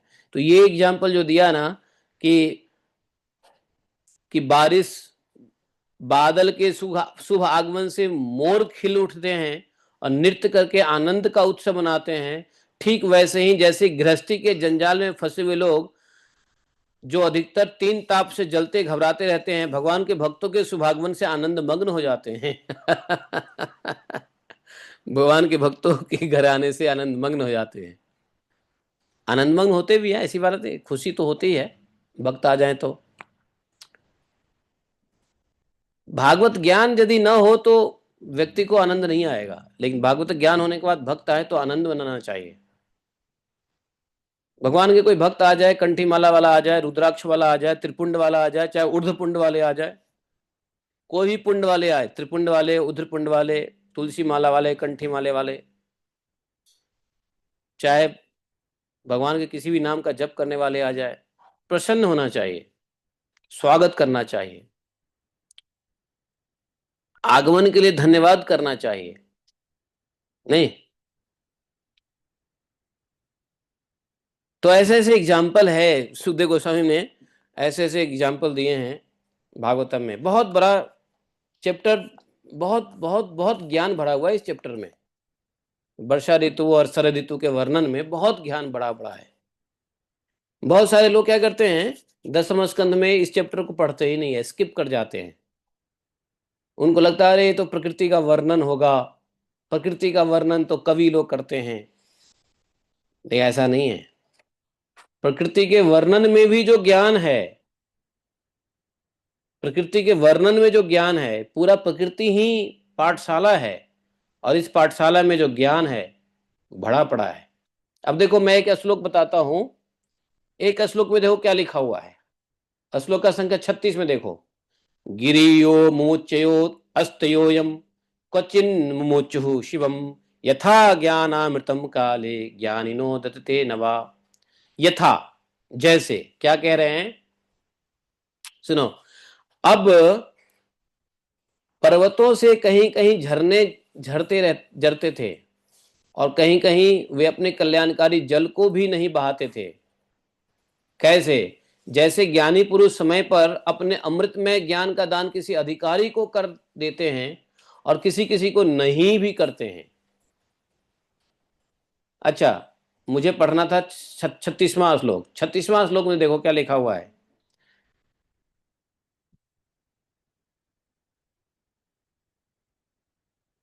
36वें श्लोक में देखो, 36 नहीं 37 श्लोक, हाँ 36 श्लोक में देखो क्या लिखा हुआ है।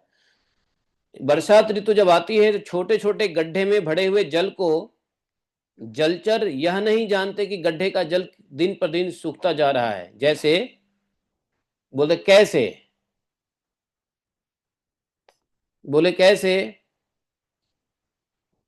जैसे कुटुंब के भरण पोषण में भूले हुए बेवकूफ यह नहीं जानते कि हमारी आयु धीरे धीरे खत्म हो रही है। समझे? तो बरसात ऋतु में छोटे छोटे गड्ढे में पानी भर जाता है, और जब गड्ढे में पानी भरता है तो जलचर को यह पता नहीं होता है कि गड्ढे का पानी दिन प्रतिदिन सूखता जा रहा है। उनको लगता है गड्ढे में पानी अब आ गया तो हमेशा रहेगा, वो इस बात से बेफिक्र रहते हैं। कैसे? जैसे अपने रिश्तेदारे नातेदारियों को भरण पोषण में व्यक्ति इतना भूल जाता है कि उसको यह पता नहीं है कि दिन प्रतिदिन उसकी आयु नाश हो रहा है। भगवान की भक्ति कर लें, धाम में चलें, नाम जप कर लें, है कि नहीं? इतना व्यस्त है कुटुंबियों के भरण पोषण में, उसके आयु का पता नहीं चलता। यहां इसीलिए लिखा हुआ है, यथा आयु क्षयम नरा मूढ़ा कुटुंबिना। कुटुंब का भरण पोषण, तो ऐसे ऐसे उपमा दिया गया है बरसातों के लिए। समझे? और जानते हो बरसात ऋतु में एक तो धूप होगा नहीं, लेकिन बरसात ऋतु में जब धूप होती है तो कैसा होता है मालूम है? वर्षा ऋतु का धूप पता है कैसे होता है? बहुत तीखा होता है, जो चमड़ी को जलाने जैसा होता है। बरसात ऋतु है, सभी जगह ठंड ठंड है, मौसम वातावरण सौम्य बना हुआ है, उसमें यदि धूप आ जाए तो सूर्य की किरण जो होती है बहुत पीड़ा देने वाली होती है।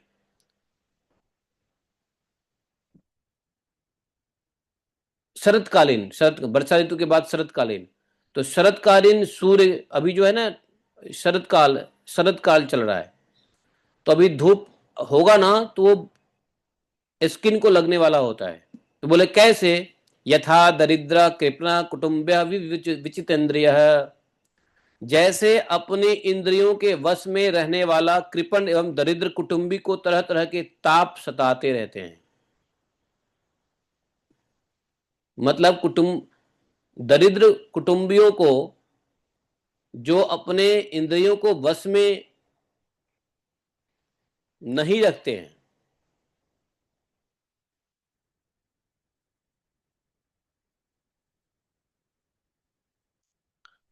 तो ये बरसात ऋतु का वर्णन हुआ। फिर शरद ऋतु का वर्णन है। टोटल श्लोक संख्या 49-50 जो है वर्णन सिर्फ बरसात ऋतु और शरद ऋतु का है। हम लोग अभी भगवान की लीला में फोकस कर रहे हैं, लेकिन वर्षा ऋतु और शरद ऋतु का वर्णन 10th कैंटो में जो आता है उसको समय मिलने पे डिटेल में पढ़ेंगे, क्योंकि इसमें लर्निंग्स बहुत है, इसको डिटेल में पढ़ेंगे। तो आज के लिए यही समाप्त करते हैं। अब पहले लीला खत्म कर लेते हैं। अब आएगा वेणुगीत, वेणुगीत के बाद ही आएगा चीर हरण लीला। भगवान के गोपियों के चिर हरण लीला होगा, वस्त्र हरण। उसके बाद यज्ञ पत्नियों पे कृपा करेंगे। तो अभी हम लोग फटाफट लीला कर रहे हैं, भगवान की जो लीलाएं हुई है उसके बारे में पढ़ रहे हैं, समझ रहे हैं। और फिर जब लीला करेंगे पढ़ लेंगे उसके बाद बैठ आएंगे वर्षा ऋतु शरद ऋतु के वर्णन में दोबारा से आ जाएंगे। इसके अंदर बहुत उपमा उपमा की बातें इसमें दी हुई है। बोले ग्रंथराज श्रीमद् भागवतम की जय। एकम शास्त्रम देव की पुत्र गीतम एको देवो देव की पुत्र एव एकम मंत्र शतश नमानि यानी कर्मापि तस्य दिवस सेवा। तमेव माता च पिता तमेव तमेव बंधुश्च सखा तमेव तमेव विद्या द्रविणम तमेव तमेव मम सर्वदेव देवः। कृष्णाय वासुदेवाय हरे परमात्मने प्रणतक्लेशनाशाय गोविंदाय नमो नमः। हे कृष्ण करुणा सिंधु दीनबंधो जगतपते गोपेश गोपिका कांतम राधा कांतम नमोस्तुते। तप्त कांचन गौरांगी राधे वृंदावनेश्वरी विश्वानुसुते देवी प्रणमामि हरिप्रिये। वंशाकल्पतरुश्च कृपा सिन्धुभैश्च पतितानां पावनेभ्यो वैष्णवेभ्यो नमो नमः। जय श्री कृष्ण चैतन्य प्रभु नित्यानंदा श्री अद्वैत गदाधर शिवासादि गौर भगविंदा। हरे कृष्ण कृष्ण कृष्ण हरे हरे, हरे राम राम राम हरे हरे। तो जो दसम स्कंद है, दसम स्कंद में दो पार्ट है, प्रथम पार्ट द्वितीय पार्ट। तो जानते हो जो भगवान की जो 12 वर्ष की लीला है उसको पूर्वार्ध बोला है, और 12 वर्ष के बाद की जो लीला है उत्तरार्ध है। तो 12 वर्ष की लीला कहाँ तक हो रही है? जब अक्रूर जी आते हैं भगवान को लेने के लिए मथुरा, तो वो है 12 वर्ष की लीला। जब मथुरा आ जाते हैं तो 12 वर्ष के बाद की लीला शुरू हो जाती है, 13वें वर्ष में शुरू हो जाता है, तो उसको बोले उत्तरार्ध। तो भगवान का 125 साल रुके, जिसमें 12 वर्ष में सिर्फ लीला ऐसा ऐसा किया जो बना दसम स्कंद का पूर्वार्ध। अब 12 साल 125 में माइनस कर दो 12 साल, कितना होता है? 100, कितना होगा जी? 125 माइनस 12, 113। 113 वर्ष की लीला जो है ना वो दसम स्कंद के उत्तरार्ध में है। तो जरासंध, तो अक्रीड हस्तिनापुर आएंगे, जरासंध से युद्ध होगा, द्वारकापुरी का निर्माण होगा, कालियावन का भस्म होगा। तो कंस वध तक जो होता है ये भगवान ने कर दिया, कंस वध तक भगवान ने। तो ये हुआ पूर्वार्ध। अब कंस वध हो जाता है, उसके बाद कंस की पत्नी चली जाती है अपने मायके, जरासंध की बेटी होती है कंस की, कंस ससुर होता है, तो जरासंध आक्रमण करता है। तो जरासंध से लेके कालियावन, द्वारका निर्माण, द्वारका गमन, रुक्मिणी हरण, शिशुपाल बद्ध, प्रद्युम्न का जन्म, शंबरासुर, समंतक की कथा, भगवान के विवाह, भौमासुर का उद्धार, कृष्ण रुक्मिणी संवाद, कौरव पर बलराम जी का कोप, देवर्षि नारद का भगवान का गृहचर्या, ये सब भगवान के उत्तरार्ध लीला हो जाता है। तो जरासंध तक 12, जरासंध के लड़ाई से शुरू हो जाता है भगवान का।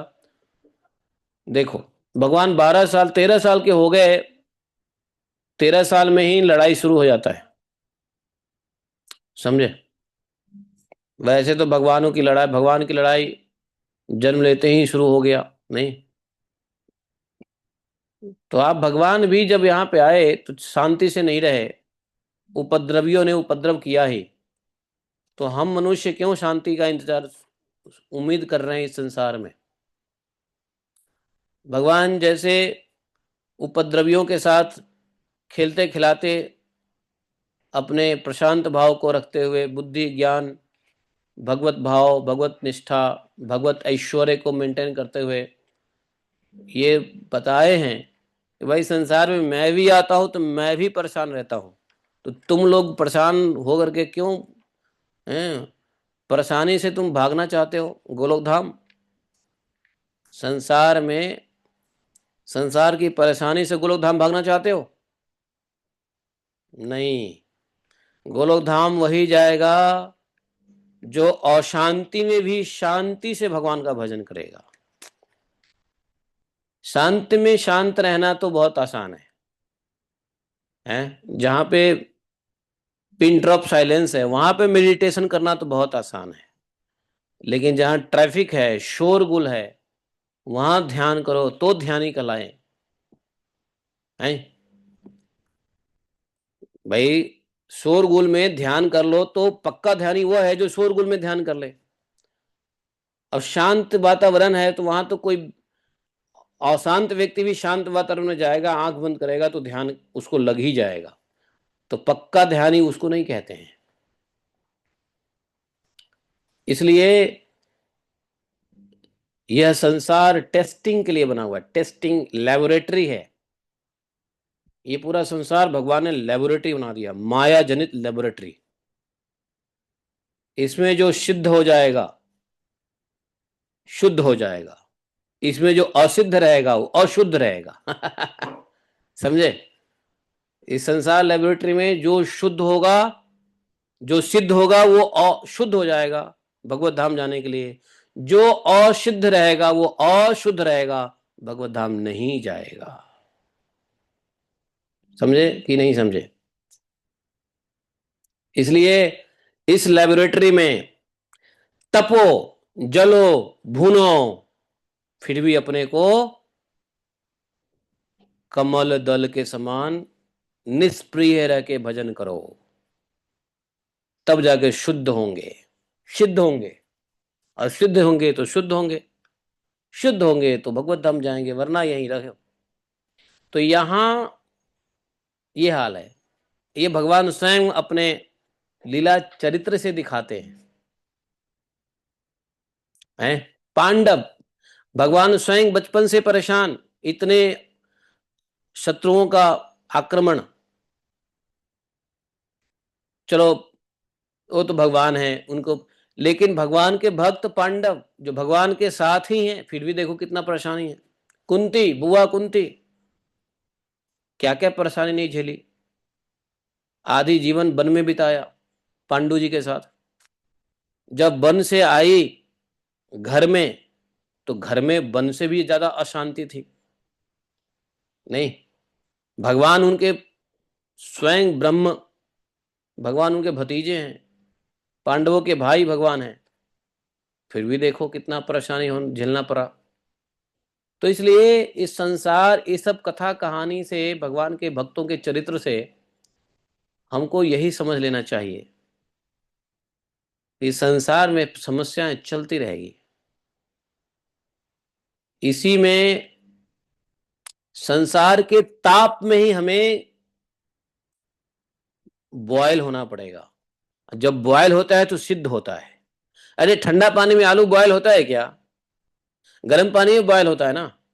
संसार में जब शांति होगी तो कोई सिद्ध होगा यहाँ है?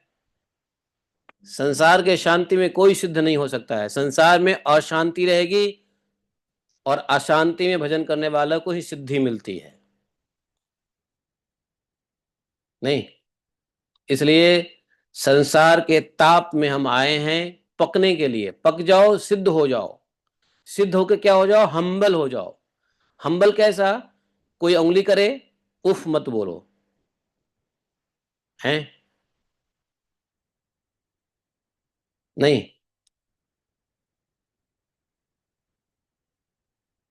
तो संसार में क्या होना है? संसार के ताप में हम लोग को बॉयल होना है। बॉयल होके क्या होना है? सॉफ्ट होना है। सॉफ्ट में क्या, सब जब सॉफ्ट हो जाता है तो क्या होता है? कोई चाकू मारे तो उफ नहीं, चाकू मारे तो इधर उधर भागो नहीं, सब सह लो। और जब ये सहन शक्ति आती है तो समझो सिद्ध हो जाता है। आलू को हम कैसे चेक करते हैं? वही चावल का दाना है जो बहुत हार्ड होता है, वही चावल का दाना है, सिद्ध होने के बाद हम उसको पीसते हैं, पीसने के बाद देखते हैं सिद्ध हुआ कि नहीं हुआ। तो इसलिए संसार ताप को झेल लिया तो भी आपको पीसना पड़ेगा, पीसने के बाद पता चलेगा सिद्ध हुआ कि नहीं हुआ। तो कुछ लोग सोचते हैं कि हम भजन भक्ति में आ गए तो संसार के दुख दूर होने चाहिए। जी नहीं, भजन भक्ति में तो और पिसोगे। किस लिए पिसोगे? सिद्ध हुआ कि नहीं टेस्ट करने के लिए। जैसे आलू को टेस्ट करते हैं, आप छुरी भोग के, आप छुरी भोग देते हो, छुरी आराम से जाता है तो लगता है आलू पक गया। दो चुटकी में चावल लेते हैं, पक गया मतलब पिस गया तो पक गया नहीं। क्या हुआ? क्या करना है? तो भगवान की ये उत्तरार्ध पूर्वार्ध लीला चल रही है। इतना ही बोलिए। ग्रंथराज श्रीमद् भागवतम की जय। अरे आज कितना टाइम हो गया? 9:38। नारायण नारायण। एकम शास्त्रम देव की पुत्र गीतम, एको देवो देव की पुत्र एव, एकम मंतस्य तस्नामानि यानि कर्मापि तस्य दिवस्य सेवा। तमेव माता च पिता तमेव, तमेव बंधुश्च सखा तमेव, तमेव विद्या द्रविणम तमेव, तमेव मम सर्वदेव देवः। कृष्णाय वासुदेवाय हरे परमात्मने प्रत्क्लेशनाशाय गोविंदाय नमो नमः। हे कृष्ण करुणा सिंधु दीनबंधु जगतपते गोपेश गोपिका कांतम राधा कांतम नमोस्तुते। तप्त कांचन गौरांगी राधे वृंदावनेश्वरी वृषभानुसुते देवी प्रणमामि हरिप्रिये। वाञ्छाकल्पतरुभ्यश्च कृपा सिन्धुभैः च पतितानां पावनेभ्यो वैष्णवेभ्यो नमो नमः। जय श्री कृष्ण चैतन्य प्रभु नित्यानंद, श्री अद्वैत गदाधर शिवासादि गौर भक्तवृंदा। हरे कृष्ण कृष्ण कृष्ण हरे हरे, हरे राम राम राम हरे हरे। बोले ग्रंथराज श्रीमद् भागवतम की जय, कार्तिक महामहोत्सव की जय। जय जय श्री राधे श्याम। तो आप लोग अभी तक बने हुए हो, इतना समय 9:40 हो गया और आप लोग गए नहीं। हाँ, 9:40 हो गया, आप लोग बैठे हो यहाँ पर। गोपी गीत पढ़ेंगे। माता जी है, चली गई। चली गई माता जी।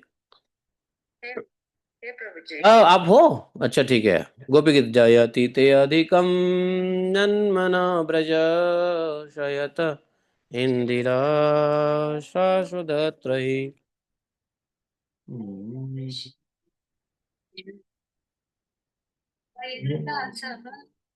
त्वां चिन्वते शरदुदाशे सानुजातस